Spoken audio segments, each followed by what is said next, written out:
बेटियों को माफ नहीं करना पड़ता, माफ बहू को करना पड़ता है। करके तो देखो ना यार। एक मेयार है बेटी के लिए, वो ब्याह के किसी जगह गई है, उसकी शिकायत आई है, तो हमारा जवाब ये है कि अभी बच्ची है, सीखते सीखते सीख जाएगी। ये जवाब बनाए बहू के लिए। अगर वो गलती करे, उसकी सास शिकायत करे, उसका खामन शिकायत करे, तो ये बहू के लिए बोलें कि अभी बच्ची है, सीखते सीखते।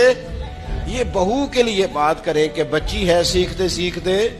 बेटी गलती करे तो उसके वकील बन जाते हैं। सारी जिंदगी सास ससुर अपनी बेटी के वकील रहते हैं और अपनी बहू के जज बने रहते हैं। इसके लिए फैसले सुनाते हो, उसकी वकालत करते हो। ये बेटी नहीं किसी की, इसके जज बन गए हो, इसके हक में फैसलों का ऐलान है, उसके लिए वकालतों का ऐलान है। चे मानादार मुसलमान का ये इखलाकी रवैया नहीं होता।